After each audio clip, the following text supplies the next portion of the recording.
President Donald Trump is open to negotiations on another possible coronavirus stimulus bill, but not the one put forward by House Democrats, a White House spokeswoman said on Thursday.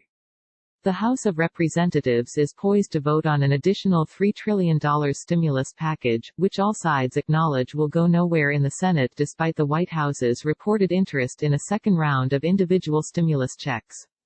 Even some moderate Democrats have expressed opposition to the 1,800-page bill set to go to a House vote on Friday, though Speaker Nancy Pelosi is confident it will pass in the Democrat-controlled lower chamber.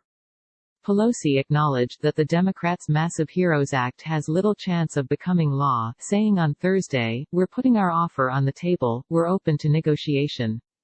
Kayleigh McEnany told reporters at the White House that the president was taking his time to weigh what, if any, more federal action was needed as Americans struggle amid the coronavirus pandemic. He's open to it, she added, saying he would like to see a payroll tax cut but that it was not a requirement. The White House is also open to a new round of individual stimulus checks, similar to the ones that paid many citizens $1,200 as part of the $2 trillion CARES Act, sources told CNBC. The massive House bill contains a provision for such stimulus checks, but also includes what Republicans call a Democrat wish list of items, including amnesty for some illegal immigrants and provisions for widespread mail-in voting in November. Senate Majority Leader Mitch McConnell, a Kentucky Republican, called the bill a totally unserious effort. Intended to stem the economic devastation caused by pandemic lockdowns, which have put more than 35 million Americans out of work, the package contains a laundry list of items. The Democrats' Heroes Act includes. Republicans have called the House bill dead on arrival, and it is unlikely the Senate will take it up, though Senate Republicans are believed to be drafting their own proposal. Some moderate Democrats have also criticized the measure, while the progressive wing of the party has complained that it doesn't go far enough. Freshman Democratic Representative Kendra Horn, a moderate who flipped an Oklahoma House seat from red to blue in 2018, blasted the House bill and said she won't vote for it. "This is not the time for partisan gamesmanship, this is the time to find common ground and deliver help where it is needed most," Horn said in a statement. In response to COVID-19, our relief efforts must be targeted, timely, and transparent. The HEROES Act does not meet those standards, she added.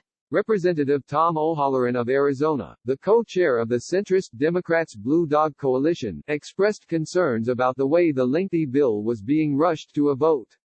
While I recognize the many merits of the HEROES Act, I also know that this bill is over 1,800 pages long, won't receive a hearing or markup, and hasn't passed through appropriate committees of jurisdiction. O'Halloran wrote in a tweet. "I'm concerned that there hasn't been enough accountability or oversight in this process. I will continue to review this legislation to ensure that the allocated resources directly aid as O1 families," he continued. As recently as last week, the White House had halted talks with Congress over any further coronavirus stimulus package as it waited for more information about how U.S. state reopenings affect the economy. However, the mood appeared to shift after Federal Reserve Chairman Jerome Powell issued a stark warning on Wednesday that more dramatic fiscal action was needed to avoid long-lasting economic devastation. The government's budget was supposed to be $4.6 trillion even before the pandemic hit. The response so far has added almost $3 trillion to that, but hasn't arrested the economy's drop. That's made GOP defense hawks uneasy about the prospect of more aid amid ballooning deficits. And polls show Republican voters think the government is generally doing enough. Republicans are now calling for a pause before considering more aid, reflecting disunity between conservatives who feel enough has been done and more pragmatic lawmakers who favor steps like rescuing the Postal Service from looming insolvency, while delivering cash to revenue-starved state and local governments. Underscoring the stakes, it's also becoming clear that the next coronavirus response bill will probably be the last. "I think the bill we pass in June will likely be the last major bill," said Senator Roy Blunt, RMO. "There may be some effort to pass a bill in September or October, but it will get increasingly difficult." The House Democrats' bill ignores Trump's demand for a cut in the Social Security payroll tax. It also does not replenish the payroll protection program that's been a favorite of Republicans and their business allies. The measure is likely to pass Friday along party lines, though Representative Kendra Horn, D. Oakla, announced her opposition on Thursday, while New York Republican Peter King says he will support it.